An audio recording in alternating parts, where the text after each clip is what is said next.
Bonjour à toutes et tous. Je suis ravi de vous accueillir ici pour cette preview privée de notre vente aux enchères du 19 juin. Vous allez découvrir une sélection réunie avec exigence et passion, œuvres rares, pièces iconiques, signatures majeures. Très belle découverte à vous. Nous avons le plaisir ici de vous proposer deux œuvres exceptionnelles d'Alberto Giacometti. Alberto Giacometti compte parmi les figures majeures de la sculpture moderne. S'il est mondialement reconnu pour ses figures élancées, il a également réalisé de façon tout aussi remarquable des pièces design. Il imagine des objets utilitaires, notamment des luminaires et du mobilier, souvent en collaboration avec le grand décorateur Jean-Michel Franck. Jean-Michel Franck visait une esthétique épurée, fondée sur l'idée du luxe du rien, privilégiant des intérieurs sobres, composés uniquement d'objets essentiels. À noter que Giacometti était un proche du cercle surréaliste. Il puise dans leur code visuel. Ici, la main, sujet très présent chez Cocteau, l'applique présentée est une belle illustration. Une main tendue qui soutient une coupe dans un équilibre subtil et presque troublant. Nous avons le plaisir également de vous proposer un lampadaire dit figure, base étroite, version rainurée. Il a été réalisé à la demande d'Henri-Louis Merlot. Alberto Giacometti réalisa plusieurs lampadaires figures, qui apparaissent notamment dans des intérieurs prestigieux qu'il a réalisés pour Elsa Schiaparelli, la famille Rockefeller ou encore la famille Guerlain. À noter que nous ne connaissons à ce jour que 2 exemplaires du lampadaire modèle figure avec base étroite version rainurée. Pour ces 2 œuvres, un certificat de la Fondation Giacometti à Paris sera remis aux acquéreurs, ainsi que les numéros d'archives. Nous allons faire le tour du monde du design avec Ado Schall, un artiste designer belge, principalement connu pour ses tables sculpturales au plateau en pierre semi-précieuse ou en bois pétrifié. Il s'agit souvent de pièces uniques ou réalisées en très petites séries. Ingo Maurer est un illustre représentant du design allemand surnommé le poète de la lumière. Sa série Uchiwa est inspirée par l'art japonais. Le terme Uchiwa signifie éventail en japonais. Il intègre donc dans ses créations des éventails traditionnels fabriqués à la main à partir de bambou et de papier.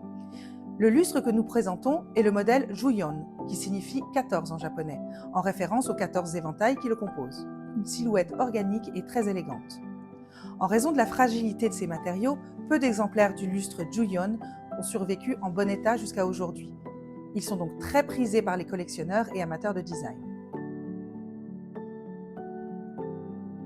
Pierre Chapeau était un designer et ébéniste architecte français dont le travail est très représentatif du design authentique. Chapeau travaillait essentiellement les bois massifs, ormes, frênes ou chênes. Il considérait le bois comme un matériau vivant, noble et expressif. Nos chaises sont un bel exemple de sa création des années 60 à 70. Georges Defeur, mort en 1943, fut un artiste emblématique de l'Art nouveau. À la fois peintre, affichiste, illustrateur, décorateur et designer, son œuvre est ancrée dans le symbolisme et nourrie d'un raffinement décoratif extrême. Il est devenu célèbre pour sa participation au décor de l'emblématique pavillon Bing, toujours élevé au rang d'exemple de l'art total. J'ai le plaisir de vous présenter 2 montres signées Parmigiani Fleurier, une maison confidentielle, indépendante et d'un raffinement remarquable. La maison puise ses racines dans la restauration des grandes œuvres de l'horlogerie ancienne. Ce passé, cette reconnaissance intime des mécanismes les plus sophistiqués, se reflète dans chacune de ses créations. La maison maîtrise en interne l'ensemble de sa production. Du mouvement à la boîte en passant par les finitions, elle fait partie du cercle très fermé des manufactures suisses capables de produire entièrement leur garde-temps, avec une exigence digne des grandes maisons historiques, mais un style plus contemporain et plus discret. Voici une montre d'exception signée Patek Philippe, un modèle World Time en or rose, aussi raffiné qu'important dans l'histoire de l'horlogerie. Patek Philippe est une maison légendaire fondée à Genève en 1839. Elle est réputée pour son indépendance, sa tradition d'innovation et la maîtrise des complications horlogères les plus sophistiquées. Parmi celles-ci, la World Time, ou heure universelle, occupe une place particulière. Patek Philippe a introduit cette complication dès les années 1930 grâce à une collaboration avec l'horloger Louis Cottier. Le principe est simple mais révolutionnaire, afficher simultanément l'heure dans 24 fuseaux horaires du monde entier grâce à un mécanisme ingénieux combinant un disque rotatif des villes et un cadran 24 heures. Son esthétique élégante et sa fonction intuitive en font un objet à la fois pratique pour les voyageurs et profondément poétique.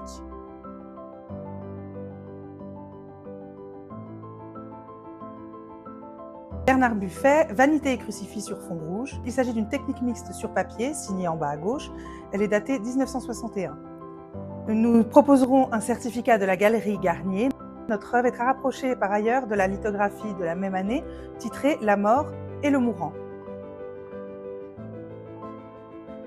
Nous vous présentons une œuvre de Francis Bacon, Étude pour une corrida. Notre lithographie est une interprétation d'après Study for Bullfight numéro 1, une œuvre réalisée en 1969.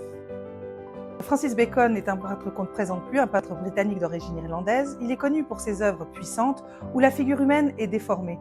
On retrouve ici quelques-uns de ses thèmes de prédilection, c'est-à-dire la violence, la souffrance ou encore l'animalité. Nous voici avec Vassiliakis Takis. Nous présentons un bijou signal, une pièce unique du célèbre artiste. Elle a été créée en 1982 sous forme de bijou en or 22 carats. Elle est présentée pour la première fois sous la forme de signal en 2005 à la galerie Mialarias en Grèce. Les sculptures signal sont des sculptures élancées, souvent métalliques, qui pourraient évoquer des antennes, des mâts et qui interagissent avec leur environnement comme un peu des capteurs d'énergie. Nous rejoignons l'art encore plus contemporain avec Umberto Ciceri, avec hypertraits bleus et jaunes. Il a mené des recherches sur la neurophysiologie, la perception visuelle, ainsi que sur la physique des couleurs. Il a étudié les motifs et les textures pendant plus de 25 ans. Ces explorations scientifiques ont constitué le socle de son travail. C'est lui qui a mis au point cette technique hypertrait en utilisant des lentilles spécifiques. Grâce à cette technique, il a créé des œuvres qui instaurent une interaction vivante avec le spectateur. Il brouille les frontières entre le mouvement et l'immobilité. Valey Shende est un artiste indien. Ses sculptures utilisent des matériaux non conventionnels, comme les disques métalliques, des montres de poche ou encore de la fibre de verre. Ses œuvres interrogent sur la dichotomie entre la tradition et la modernité dans la société moderne indienne. Notre sculpture Grandeur Nature est un bel exemple du travail de l'artiste.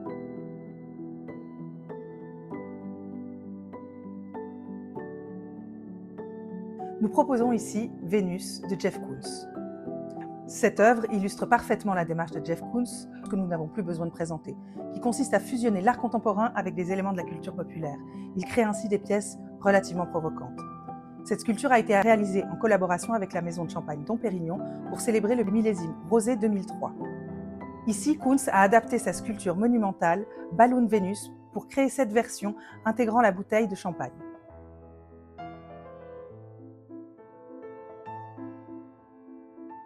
Nous avons également le plaisir de proposer une série d'œuvres de Louis Souter provenant des collections Mermot, plus précisément de la collection du célèbre éditeur Henri-Louis Mermot. Nos dessins retracent parfaitement le parcours artistique de cet artiste à part entière.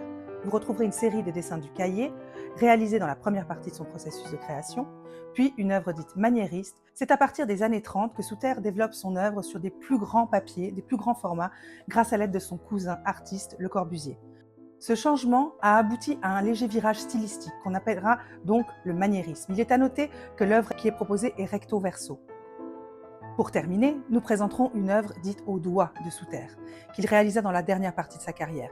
Il s'agit peut-être de la période la plus aboutie et en tout cas la plus prisée des collectionneurs.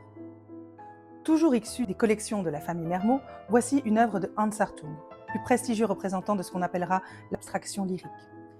Les années 50 sont souvent considérées comme une période charnière dans la carrière d'Hartung. Il développe toute sa technique basée sur le geste rapide. C'est à cette période qu'il abandonne presque complètement toute figuration pour produire des compositions abstraites. Cette décennie, d'où est issue notre œuvre, est souvent considérée comme une période charnière dans sa carrière artistique. Nous voici devant deux sculptures de José de Guimarães, artiste portugais difficilement classable. Dès les années 60, José de Guimarães est influencé par les mouvements d'avant-garde européens, notamment l'art brut et aussi l'arte povera en Italie. Mais rapidement, il développe un langage personnel, un univers peuplé de formes stylisées et de symboles. Il est fasciné par les arts extra-européens, notamment l'art africain. Il séjourne plusieurs années en Angola. Sa création va se nourrir des différentes cultures, des différents voyages et de toute leur mythologie.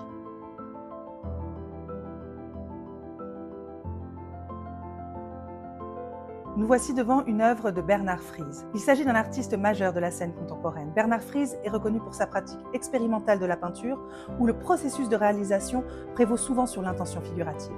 Il utilise des outils industriels comme des brosses larges ou des résines. Il est présent dans de nombreuses collections publiques, notamment au Centre Pompidou, au MoMA ou au Tate Modern. Et il a également fait l'objet de plusieurs expositions et monographies. L'œuvre ici proposée est caractéristique de sa démarche issue de la série des œuvres à bandes colorées.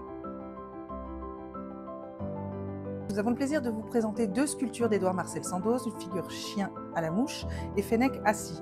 Notre chien, que le carnet des fonds de Sus nomme Chien à la mouche, a été produit entre juillet 1918 et janvier 1930 à 86 exemplaires. Le Fennec a été également réalisé par la fonderie Sus, mais dans le milieu des années 20. Cette sculpture a été réalisée en 3 tailles et celui que nous présentons est de la taille intermédiaire. Picasso s'est intéressé à la céramique après une visite à la foire de Poitiers de Valoris, dans le sud de la France, dès 1946. Il y rencontre Georges et Suzanne Ramier, propriétaires de l'atelier Madura. Ces deux derniers l'invitent à créer ses premières pièces. Cette rencontre donne naissance à une longue collaboration qui durera jusqu'en 1971. Nos deux œuvres, Corrida et Nature morte à la cuillère, sont de beaux exemples des créations des années 50.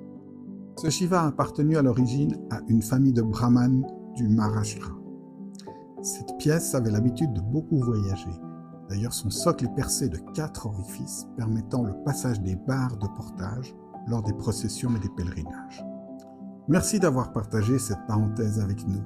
Nous espérons que cette sélection vous aura donné envie d'en découvrir davantage. Pour vous, la découverte se poursuit en salle, en ligne ou avec une prise de rendez-vous confidentielle. Pour toute question, accédez à notre catalogue complet ou organisez une rencontre dans nos locaux. À très bientôt.